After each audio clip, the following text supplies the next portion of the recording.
लड़कियों की बाहर की खूबसूरती में खोकर अक्सर मर्द उनकी चाल में फंस जाते हैं और कुछ लड़कियों के फैलाए हुए जाल इतने ज़्यादा गहरे होते हैं कि मर्द वहां से खुद को निकाल नहीं पाते हैं। आज की कहानी इसी के ऊपर है कि कैसे लड़कियों के चक्कर में फंसकर कुछ लड़के ऐसे जाल में फंस जाते हैं जहां से निकलना नामुमकिन होता है।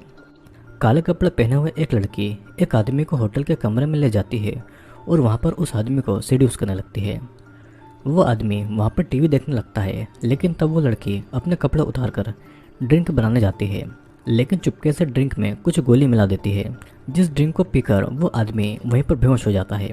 यहाँ पर दोनों का फेस ठीक से नहीं दिखाया जाता है और फिर हमें एक रिपोर्टर एलेना फॉक्स दिखाई जाती है, जो कि उस होटल वाले आदमी के बारे में न्यूज़ दे रही थी।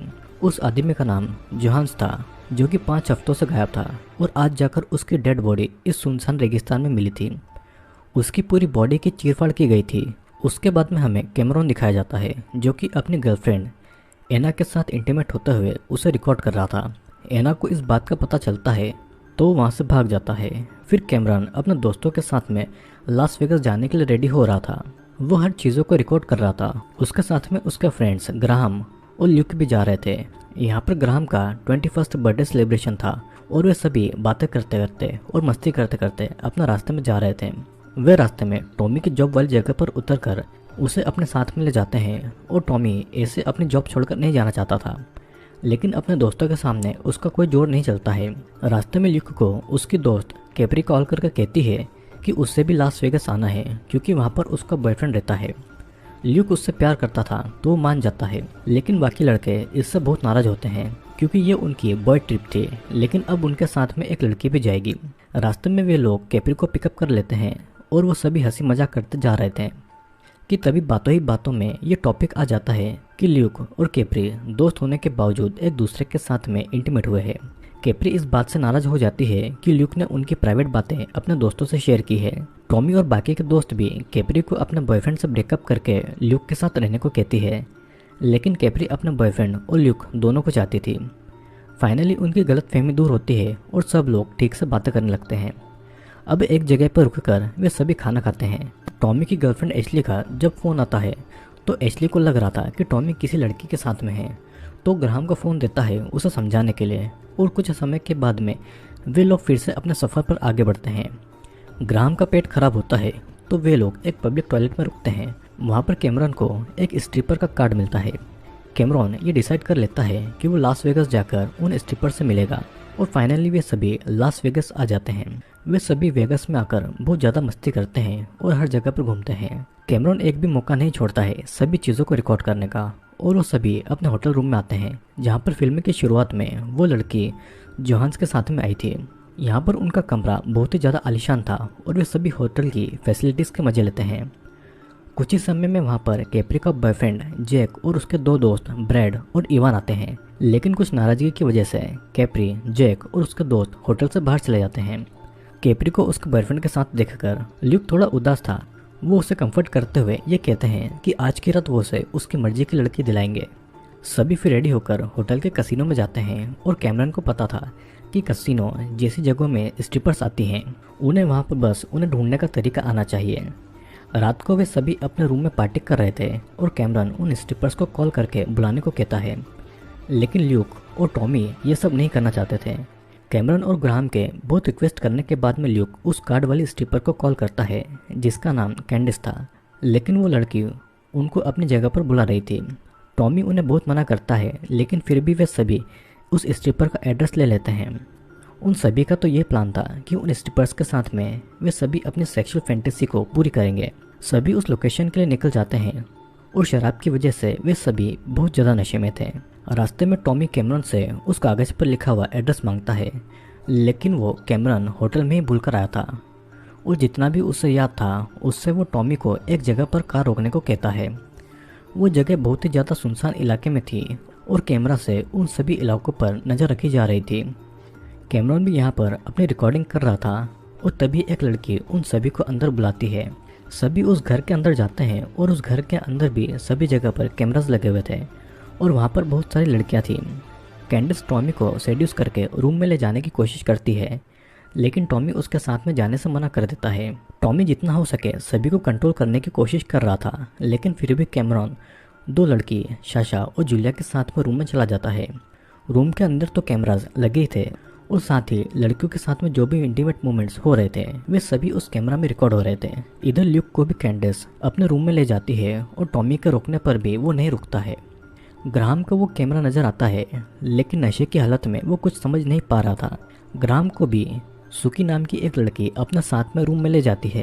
टॉमी अकेले सभी का इंतजार कर रहा था और ल्यूक को एक किचन एरिया में बिठाकर कैंडेस कहीं पर चली जाती है और साकी ग्राहम को बेसमेंट जैसी जगह पर ले जाती है। टॉमी को बार अटेंडेंट बेबी सेड्यूस करने की कोशिश करती है, लेकिन टॉमी को बस वहाँ से जल्दी से निकलना था। तभी वहाँ पर कैमरॉन अपना काम खत्म कर कर आता है, लेकिन सैम नाम की एक लड़की आकर उसे फिर से अपने रूम की तरफ ले जाने लगती है। इधर कैंडेस की अदाओं के सामने टॉमी का जोर नहीं चलता है और वो भी उसके साथ में एक रूम में चला जाता है, जहाँ पर कैंडेस उसे किस करके वहीं पर रुकने का बोलकर बाहर चली जाती है। जब टॉमी उस रूम का डोर खोलने की कोशिश करता है तो डोर अब लॉक हो चुका था और वो कैंडेस को डोर खोलने के लिए कहता है, लेकिन कोई दरवाज़ा नहीं खोलता है।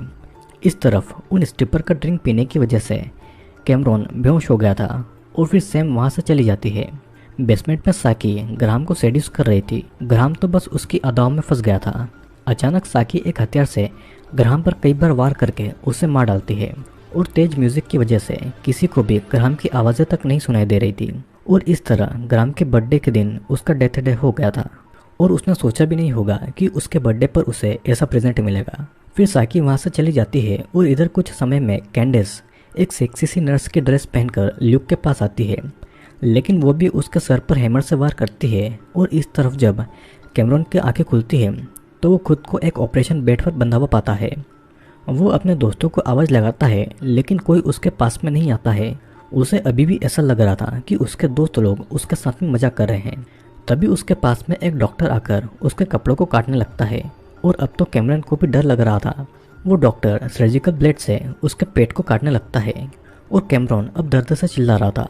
डॉक्टर उसके बॉडी पार्ट्स को निकाल रहा था और धीरे धीरे तड़प तड़प कर कैमरॉन मर जाता है। वो डॉक्टर कैमरॉन के बॉडी के पार्ट्स को एक रूम में रख देता है और इधर टॉमी को उस जगह से निकलने का कोई भी रास्ता नहीं मिल रहा था। अचानक उस दरवाजे पर वही डॉक्टर दिखता है, जिसे देखकर टॉमी डर जाता है और भागने का रास्ता ढूंढने लगता है, लेकिन डॉक्टर उसे भी पकड़कर एक चेयर पर बांध देते हैं और साथ ही उसकी आंखों पर भी पट्टियां बांध देते हैं। टॉमी बहुत ज़्यादा डरा हुआ था और वो उस डॉक्टर को बहुत रिक्वेस्ट करता है कि वो उसे छोड़ दें, लेकिन वो डॉक्टर उसका सर को काटने लगता है और सडनली ये सीन यहीं पर ब्लैकआउट होता है। हमें फिर अब वही खूबसूरत यादें दिखाई जाती है जहाँ पर ये सभी फ्रेंड्स एंजॉय कर रहे थे। इस ट्रिप के दौरान उन्हें पता भी नहीं था कि उनकी शरारतों में वो अपनी जान गंवा देंगे। सीन फिर से कैप्री और उसके बॉयफ्रेंड जैक और उसके सभी दोस्तों की तरफ आता है। होटल से निकलने के बाद में वे सभी कसिनो आए हुए थे और सभी एंजॉय कर रहे थे। कैप्री जैक के साथ में समय बिताना चाहती थी, लेकिन जैक अपने दोस्तों के साथ गेम में बिजी हो गया था। कैप्री को पता लगता है कि जब वो जैक के साथ में नहीं होती है तो वो स्ट्रिपर को अपने पास में बुलाता है और इस बात से लेकर कैप्री और जैक के बीच में झगड़ा होने लगता है। कैप्री नाराज होकर होटल रूम में वापस चली जाती है, लेकिन उसे वहाँ पर उसके दोस्त नहीं मिलते हैं। वो सबको कॉल लगाती है, लेकिन सभी का कॉल वॉइसमेल पर जा रहा था।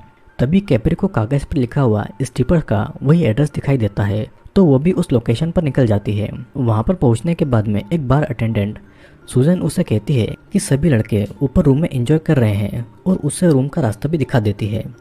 रूम की तरफ जाते समय भी कैप्री अपने कैमरा में रिकॉर्ड कर रही थी और वो अपने दोस्तों को आवाज़ें लगाती है, लेकिन उसका जवाब कोई नहीं देता है।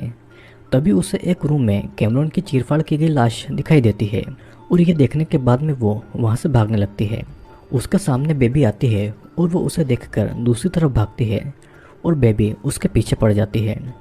वो कॉल करके बाकी को कैप्री के बारे में बता देती है और कैप्री भागते भागते दूसरे रूम में आती है, लेकिन वहाँ पर उसे टॉमी की डेड बॉडी मिलती है और उसे समझ नहीं आ रहा था कि वहाँ पर उनके साथ में क्या हुआ है और वो यहाँ से किससे बाहर निकलेगी। कैप्री ल्यूक को हर जगह ढूंढती है और उसे ल्यूक मिल भी जाता है, जिसे उन लोगों ने बिना कपड़ों के बाथटब में रखा हुआ था और उन्होंने ल्यूक के प्राइवेट पार्ट को भी काट दिया था। ग्राहम की भी मरने की बात उनको पता चल चुकी थी और कैप्री ल्यूक को संभाल कर वहाँ से जाने लगती है, लेकिन दर्द की वजह से ल्यूक भी चल नहीं पा रहा था। ल्यूक कैप्री को उसे छोड़कर वहाँ से भागने को कहता है, लेकिन कैप्री ल्यूक को छोड़कर नहीं जाना चाहती थी। तभी वहाँ पर वही डॉक्टर आता है और उनका पीछा करने लगता है। वे दोनों किचन एरिया में छुपे हुए थे। तो डॉक्टर को वो नहीं दिखाई देते हैं और वो आगे चला जाता है। तब जाकर वे दोनों दूसरे रास्ते से भागते हैं और डॉक्टर भी उनका पीछा करता है। डॉक्टर कैप्री को पकड़कर गिरा देता है और तब ल्यूक उससे लड़ाई करता है। यहाँ पर डॉक्टर ल्यूक का गला दबा रहा था और तब कैप्री डॉक्टर को लात मारकर गिरा देती है और ल्यूक को लेकर भागने लगती है। डॉक्टर फिर भी उनका पीछा नहीं छोड़ता है और वे लोग अपनी गाड़ी की तरफ आ ही रहे थे कि तभी डॉक्टर एक हैमर से कैप्री के सर पर वार करता है, जिससे कि कैप्री वहीं पर मारी जाती है। ल्यूक को भी चाकू मारकर वो डॉक्टर मार डालता है और कैप्री के कैमरा की तरफ देखता है। सीन यहीं पर कट होता है और फिर से मूवी के शुरुआत वाले सीन पर आता है। वो लड़की असल में कैंडस थी जिसने जोहान्स की किडनी निकाल ली थी।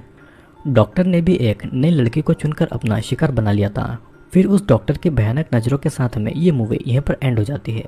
दोस्तों, इस मूवी में लड़कियां अपने शरीर की खूबसूरती से मर्दों को अपने पास बुलाती है और अपनी हवस को कंट्रोल में नहीं कर पाने से वे मर्द उन लड़कियों के जाल में फंस जाते हैं। लेकिन वहाँ पर उन लड़कियों का असल बिजनेस ह्यूमन ऑर्गन की ट्रैफिकिंग था और सभी मर्द अपनी जान गंवा देते हैं। ह्यूमन ऑर्गन की ट्रैफिकिंग करने वाले वे लोग पब्लिक टॉयलेट पर अपना स्ट्रिपर का बिजनेस कार्ड रख देते हैं और वहीं से एक एक करके मर्द उनके जाल में खुद फंस जाते हैं। उन स्ट्रिपर के पास में जाते समय हर कोई चुप कर जाता है, क्योंकि कोई ये तो नहीं बोलेगा कि वो एक प्रोस्टिट्यूट के पास में जा रहा है, और इसीलिए किसी को भी इस बात का पता नहीं चलता है कि वे लोग कहाँ पर गए हैं और अंत में वो मारे जाते हैं। दोस्तों, मैं आशा करता हूँ कि वीडियो आपको पसंद आया होगा। वीडियो आपको पसंद आया हो तो लाइक, शेयर और सब्सक्राइब जरूर करना, और मैं आपसे मिलूंगा अगले वीडियो में।